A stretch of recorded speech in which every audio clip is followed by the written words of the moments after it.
All right, you guys. So we're on the next video here. Now, I had to stop the previous video midway because I didn't have enough silicone. But if you're watching this in order throughout the entire playlist of the Goliath Birdeater Tarantula series, then you would have seen that I had already got the silicone and we finished out that video. So this is kind of midway through that one when I stopped that and I started working on this. So what we have here is we're going to work on casting the actual body here. We had made that mold right there in the previous video out of a Mold Star 30, different type than the Mold Star 15.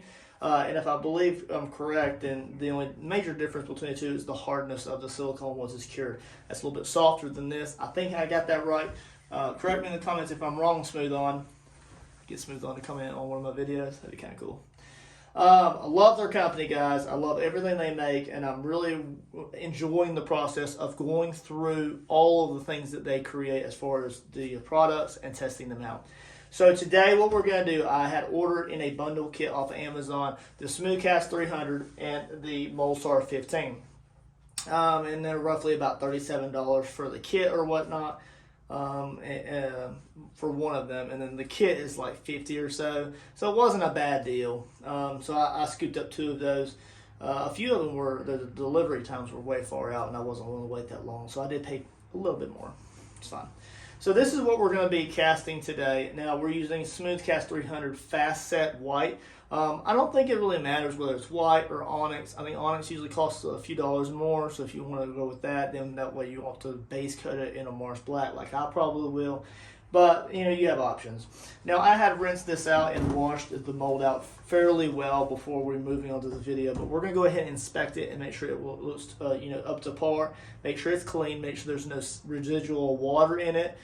That's one of the mistakes that I had made when I casted the monster clay in this. The hot monster clay is it had water in it. It couldn't escape, and it created water droplets in the actual mold.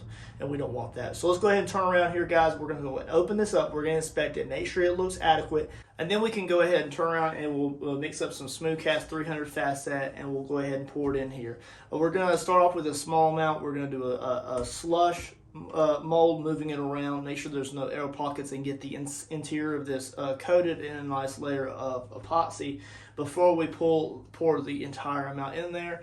Now you will notice that this is not a perfect silicone mold, and that's okay. I'm not really too worried about it. When I did do the test mold from the monster clay, if I had not had the water droplets in there, then it would have been almost a near perfect cast.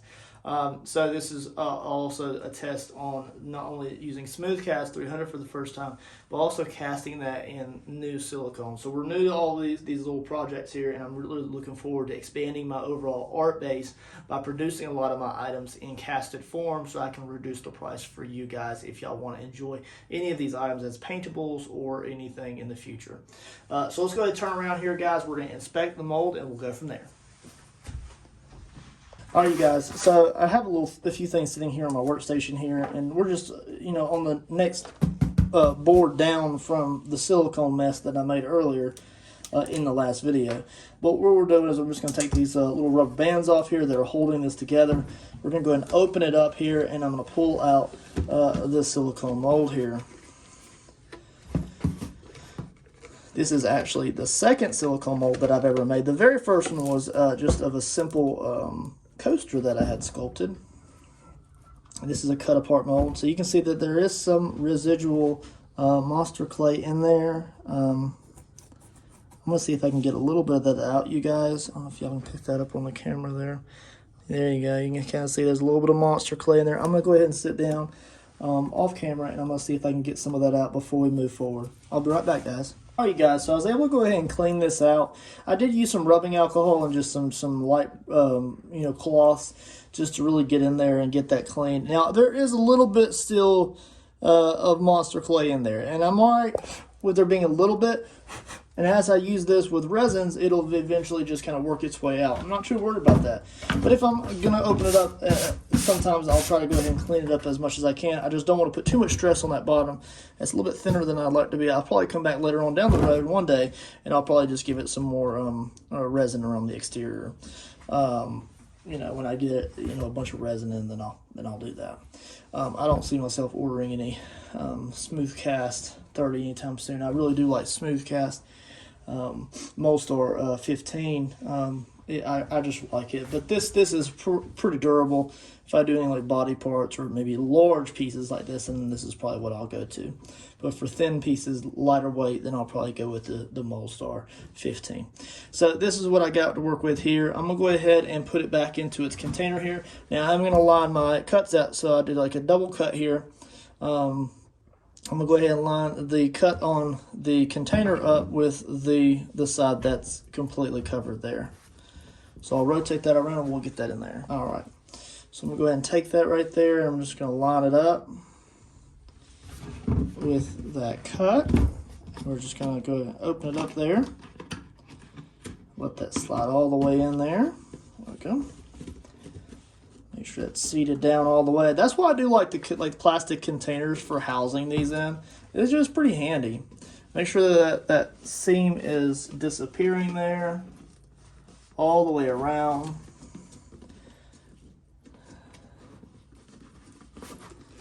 Okay. Open it up like that and then pull that plastic around until the seams meet.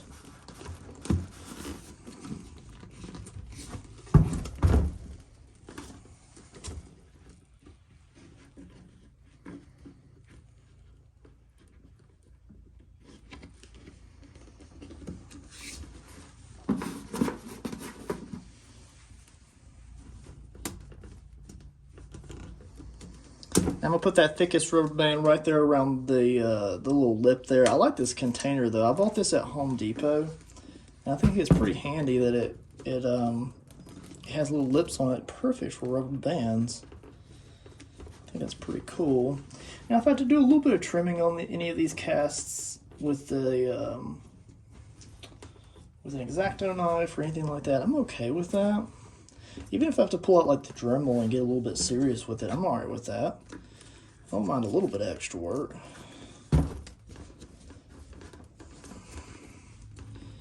Try to make sure all these are pieced together good, and then we'll get some more around it here.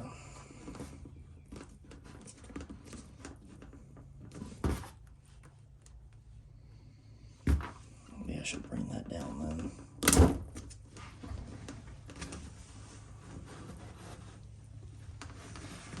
There's one piece of that plastic right there that's popping out right there. I don't really like that.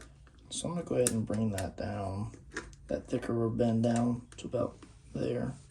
I don't know what's doing that. Probably just the plastic buckling.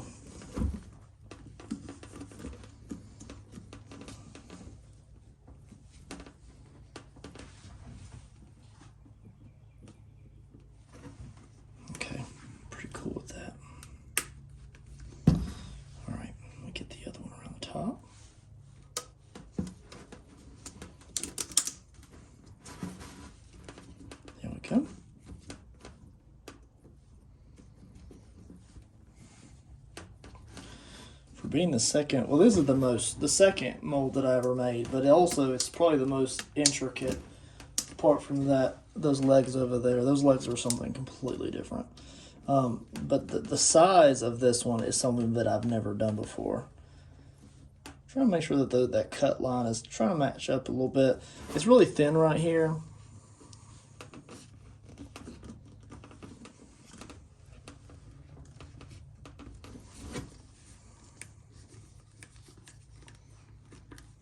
You just kind of see where the air is being moved around inside the container there.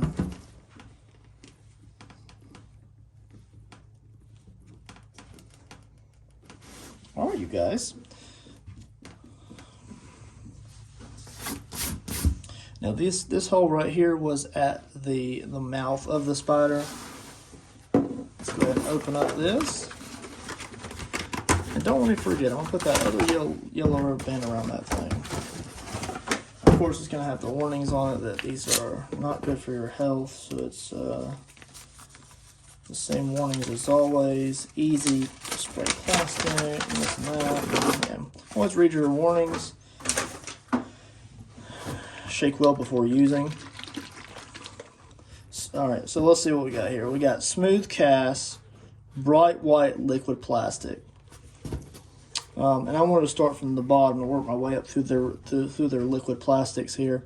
So Smooth Cast 300 is a bright white liquid plastic that is ideal for the variety of casting applications. Parts A and B are mixed 1A, 1B, 1 by 1 by volume, and liquid cures to a solid plastic. This Part A can be used with either Smooth Cast 300 Part B or Smooth Cast 300Q Part B. I wonder what the difference is. Store and use at 73 degrees Fahrenheit or 23 degrees Celsius. Read the technical bulletin and SDS before using. Available at smoothon.com. Limited shelf life, and that's why I don't like to keep a lot of it on hand, or I haven't been compelled to order just a big bulk load of it because I may not need it all. So for a while, I'm just going to order it as I need it. Now, I do have 2 of these because I bought them in the kit with the Moldstar 15. And I do need to order some more Moldstar 15 for the legs over there. So let me go ahead and get this other rubber band around this thing here. That was the one around the very top there. There we go. All right, so I'm going to go ahead and mix these up well, and we're going to pour a small batch.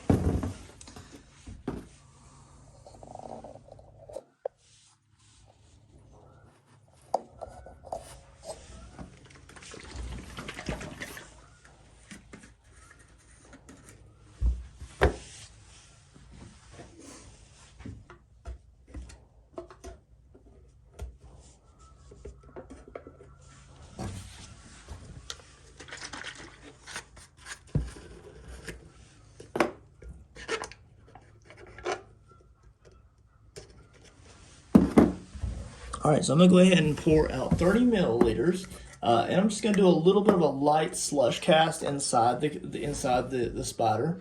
I don't really know if that's necessary, but I thought that, hey, if there's any recesses that are really hard to get to or want to hold bubbles, then maybe I can try to fill those in a little bit. So I'm gonna pour out 30.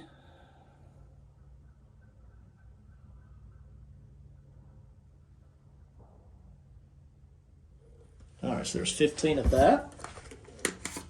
Put that cap on. It's not like I'm using it all right away. And then I'm gonna pour out 15 of this. This is Part A. It's very gloopy. Okay. Has a weird smell to it as well. Okay, then I'm gonna use a popsicle stick here. We're gonna mix this up.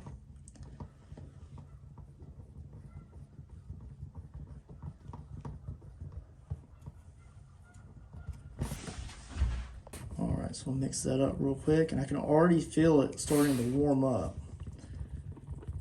Mix that up. I like how the viscosity is very liquidy.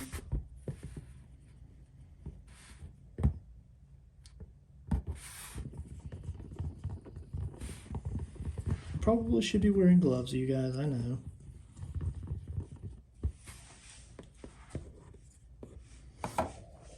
We're going to zoom back out here and pour this into this.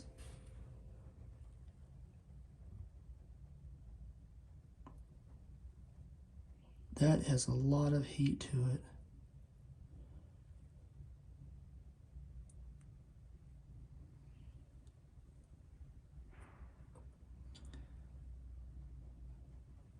All right, and we'll go ahead and wipe off the top of that, and then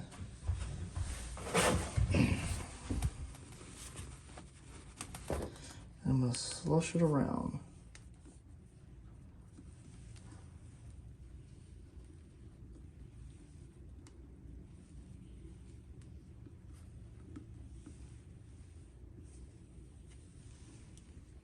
And I'll do this for a second or two, and then I'll come back in a minute. We'll pour the major pour. So as I stated before, I really don't have a whole lot of medicine cups left, especially the size that I need to probably mix these in larger quantities.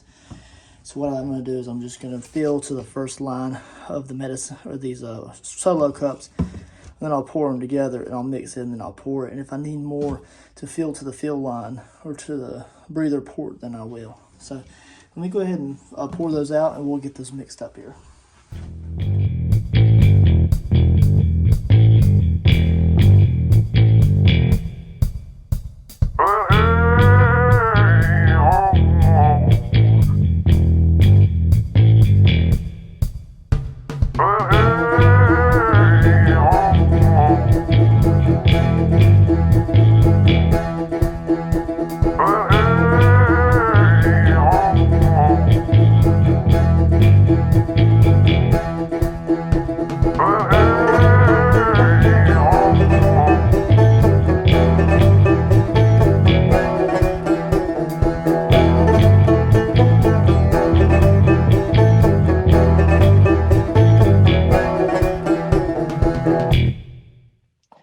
right, you guys. So I'm one of the first to admit when I make a problem or an issue or a mistake, and I caused a problem here. And what happened, I really just didn't realize how fast the fast set would set up when I was porting it in little small batches like that. Just because I was kind of measuring it with the solo cups and things like that, and I wasn't sure. I didn't want to waste any plastic, but I ended up wasting some anyways. And when I opened this up, what happened was the facet had sealed up like a small shelf or a flange just below the fill port on the silicone mold, and it caused me to think that the mold was full where it was not. So there's a huge void here, and this is such a downer, man. I'm telling you. So I have to put it all back together, and luckily it's fast set, and I don't have to wait like a whole day or 12 hours for resin to set up. So Smooth On has that going for them. What I had to do is I had to use some side cutters here, and I went ahead and cut that little shelf away. The plastic or the Smooth On Smooth Cast 300 is quite brittle when it's thin like this, which means that your cut line is easy to remove after it's casted. But when it's all put together and it's a little bit thicker, then it's pretty strong. So I like that. So I removed that away, and I got the port exposed again. Just kind of trimming back some of that part that I really don't need anymore. And we're going to go ahead and clean it up, and we'll put it right back together the same way it was, and we're going to pour another layer.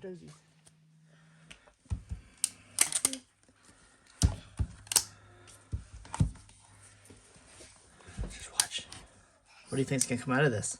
Huh? What do you think is going to come out of this? Huh? A mess. It's not a mess. What do you mean it's a mess? No. Huh? Uh-oh. You break it up? I'm not breaking it.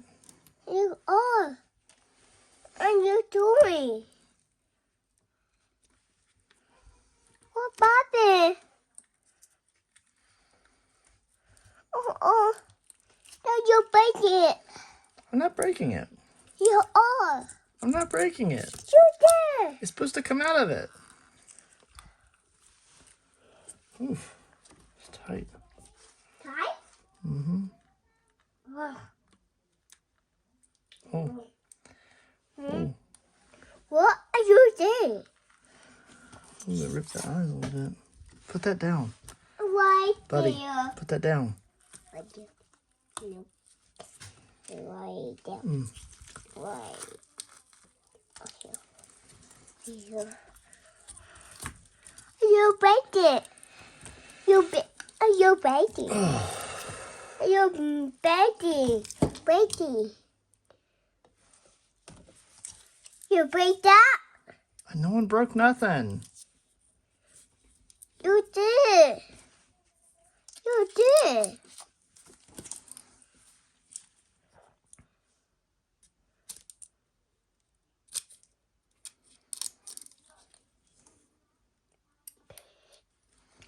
What about it? Nothing, buddy. It's perfect. Yeah, it's perfect.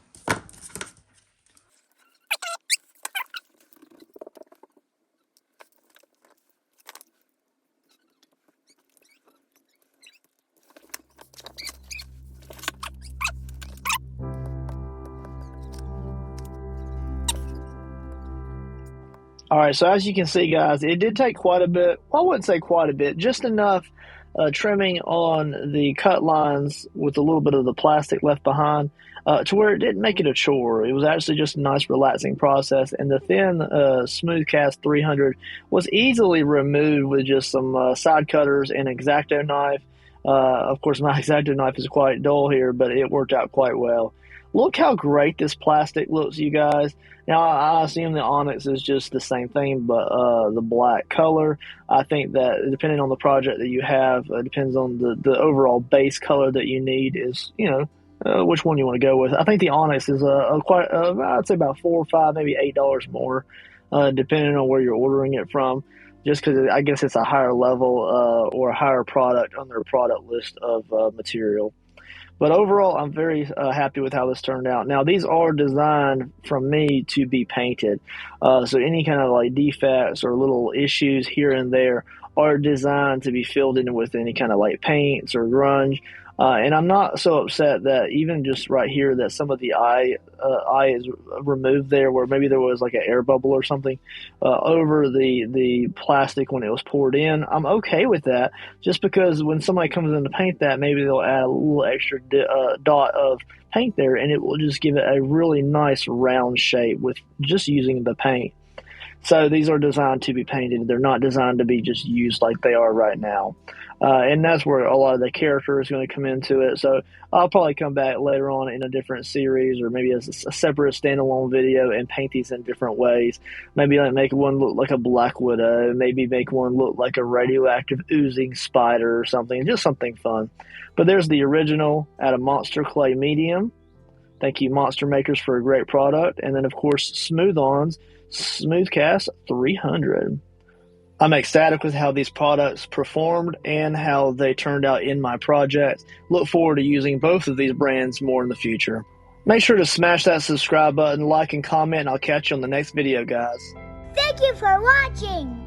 Check out all of these awesome videos.